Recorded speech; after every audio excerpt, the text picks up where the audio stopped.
And welcome to Hannity. And tonight, the Republican showdown in South Carolina is just 3 days away, and brand new poll numbers show that Donald Trump is surging. We have a new Monmouth University poll right out of the Palmetto State. It shows Trump on top with 35%, Ted Cruz in second with 19%, and Marco Rubio is in third place at 17%. Then John Kasich, Jeb Bush, and Ben Carson follow. We have a new CNN ORC South Carolina poll. Trump is up by double digits, 38%. Cruz in second with 22%. Rubio's third in that poll, 14%, followed by Bush, Carson, and Kasich. Also, a new Quinnipiac national poll. Now, this has Trump with a big lead at 39%, Rubio in second with 19%, Ted Cruz in third at 18%. We also have an outlier national poll that was just released tonight. According to NBC News, Wall Street Journal, Cruz leads in that poll 28%, and Trump in second with 26%. Joining us with reaction, Fox News contributors, the editor-in-chief of LifeZet.com, Laura Ingraham, Fox News senior correspondent, Geraldo Rivera. Laura, you and I have been far more open in terms of insurgent candidates than I think a lot of other conservatives out there. If you look at those poll numbers, national, South Carolina, Nevada, I would say it's a pretty good bet at this point that Donald Trump can win this whole thing, which I think would shake up the entire Republican Party.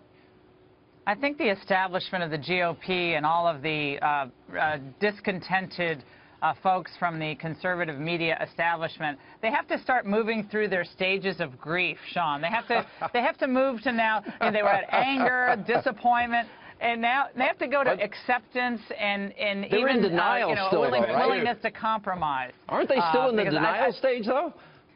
Yeah, well, I think, aren't you getting the sense that this is just like the last gasp for some of these people? So Lindsey Graham was out there today saying that Donald Trump is unfit for office. This is coming from the Bush supporters who have been supposedly claiming that they want to have a substantive argument about all these issues, yet every time Trump gets up in the polls, it's just personal attacks on Donald Trump. And look, he can dish it out, so he can take it. I have no doubt about that. But you can't just keep saying, well, he's unfit for office. Apparently 38% of the public doesn't think that's the case, and 38% of Republicans, independents, maybe some disaffected Democrats. So at some point, are the establishment folks going to come to this realization that maybe it's the policies here's the question they've been pushing forward that are unpopular? Every time I interview Donald Trump, I go through issue after issue after issue, right down the list. And I ask him, what are you going to do on health care? He likes health care savings accounts. He told me yesterday he likes the penny plan to balance the budget. We know what he's going to do with the wall. We know he'd take the oil with ISIS. What do you say? Because they keep trying to say he's not a conservative, but it's not working. Is it because of his answers, or is it because why? Well, I mean, I think the answer to that is, okay, we had supposed conservatives who said they were going to have a humble foreign policy, and there was anything but. We had conservatives that ran up the deficit and the debt. We had conservatives that left open borders, and we had conservatives that presided over trade policy that allowed China to build the second biggest growing military force in the world. So if all of that was conservative, then I think we have to move the goalposts on what exactly the conservative movement means. So, Trump on his website has a lot more specifics, I think, than he's probably all that comfortable with reciting in interviews. And I want him to be more specific all the time. So I agree with that, that criticism. I think it's a fine one. But all these people are saying, well, he's not conservative.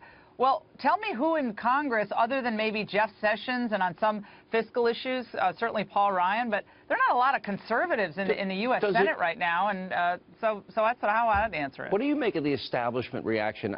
For example, just before New Hampshire, one of the top Republican leaders in the state said, I don't see it, I don't hear it, I don't believe it's real. I don't disagree with anything that Laura or you has said so far. I would just say that there is no real relevance to specificity anymore. I'll give you a little anecdote. I just come out of South Carolina, just got home last night. When I arrived in Charleston on Saturday, I had a black cab driver who took me downtown. I said, who are you voting for? He said, I'm going to vote for Donald Trump. And I said, why? He said, I'm sick of these people. I'm sick of these people and their lies. I'm sick of these people and their fake promises. Nikki Haley, the governor, the popular governor, endorsing Marco Rubio today, irrelevant. Yeah. Relevant maybe between Rubio and Cruz, but absolutely will not affect Donald Trump at all. Nikki Haley and Trey Gowdy. But I agree with you. It doesn't matter. It doesn't matter because the people who are supporting Donald Trump right now in that 30-plus, almost getting close to 40% of the Republican electorate now, they aren't into this issue or that issue. There is a sentiment, a feeling, a vibe that they're getting from Donald Trump that finally they're going to have someone to shake things up. We're so sick of the status quo. It really is about the rebellion. Tired about political correctness, another big factor, right? That also.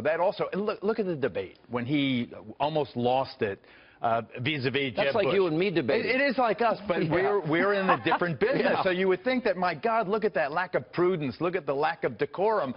But the thing is, people love that, and they love when President Obama said Donald Trump doesn't have the right stuff. That was like the icing on the cake, Trump in a rout on Saturday. Yeah. One of the things that really struck me was that rally last night when he had the political judgment, which I certainly wouldn't have had, to pull those two guys up on stage that helped quell the protesters, and he allowed them to speak. Now, how many people who have been managed by consultants and managed by their donors would think, let's bring them up? They're two regular guys. You don't know what they're going to say. They could have said anything. He says, why don't you say a few words? Now, that actually showed me something very unusual about him. He's willing to trust the people's judgment, really to trust the people. So that Iraq war vet gets up, and when he said, we have no one speaking for us. You're the only one. Now, I don't know if that's fair to Ted Cruz or Marco Rubio, but it's a feeling that people get that because he's not part of the regular, class in Washington, surrounded by all the donors, that he actually can represent, as a billionaire no less, the regular aspirations of the working people. If these polls in South Carolina hold up, well, let's just look at the next state, which is a caucus state, which is Nevada. Trump's 45, Rubio's second at 19. I mean, it would seem now that that would mean he would run 3 states in a row, assuming these polls are correct and they're big leads. Does that then create inevitability, Geraldo? I think, and I've been saying since July, that Trump will be the nominee. One observation, one person I have not mentioned is Governor Jeb Bush. There is a kind of almost pathos to me to watch Jeb bring his mom onto the campaign trail, bring George W. Bush onto the campaign trail. I was with him on Monday. I have some insight. It seemed to me he was having fun with his brother. You can That's have fun, but my point is he is absolutely not resonating. He is a person that I thought early on would be the strongest Republican candidate. This guy can't get a free lunch anymore. Now, and Laura, this goes to the heart of the Republican Party and the disappointment. You're a conservative that's disappointed. I'm a conservative that has been disappointed. They wouldn't use the power of the purse on Obamacare. They wouldn't defund executive amnesty. Now, I think this is a really big moment for the Republicans in general. Either they will regain some faith among those that feel betrayed, or they will capitulate again on the issue of Scalia and Obama's appointment. To me, it's 50-50. I don't know whether to trust them or not. I think that's a good instinct, Sean. If the Republicans on Capitol Hill cave to Obama's choice for the court, then I think it's all-out revolution in the Republican Party. I just think all bets are off at that point. I totally disagree. And let me just finish, Geraldo. Do you really want to have a fight about abortion now, between now and the election? Do you really want to women's war on women and all that stuff back? Let Obama be forced to pick a centrist Republican for the high court. He'll never do it. I think he'll do it rather than avoid a fight. Let me just analyze. If Hillary's the president, you know who you're going to get in the seventh vote. Let Laura finish. Go ahead. Let me just analyze. So I think if the Republicans confirm an Obama pick, who we know is going to be a judicial activist, there's no doubt about that, then it'll be all-out war. And at some point, Sean, I think it's incumbent upon some of these other Republicans to say, look, we didn't get everything we wanted in this presidential contest, but we have to unite the party. And maybe if it's Trump or Cruz, they're going to have to unite with Trump or Cruz. They're going to have to unite behind one of these two candidates Laura, I have a realize prediction. that they tried and it didn't work. They've urged conservatives to suck it up with McCain and with Bob Dole. Yeah. How many of these guys are going to pick up their toys and go home? That's my prediction, too. Now, I want to go to Geraldo on one issue here.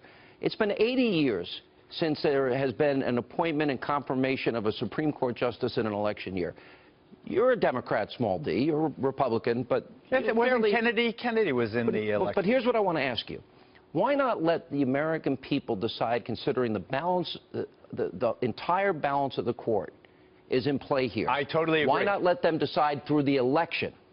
I disagree. There's nothing in the Constitution about waiting, but this is why I urge President Barack Obama. He now has a historic opportunity to reach out and recognize. When is he ever? Let me just say, it was different please. when Sotomayor was elevated to the court, when Kagan was elevated to the court, because they were replacing Democratic liberals. Now he's replacing a Republican Here's my question to you. Why not? This is the opportunity for Obama to say, here is my compromise. I pick a candidate who is pro-life, who's this or that. When has he ever done that? Let him compromise with Has he ever had with someone who is indisputably qualified. Has he ever had a sister soldier moment? The era of big government is over. The end of welfare is... When has he ever deviated from his radical statism? Well, I think that he's done it by avoidance of confrontation. I'm sad that he hasn't been more of an activist, particularly in racial issues. You see what I got to deal with, Laura? You see what I put up with?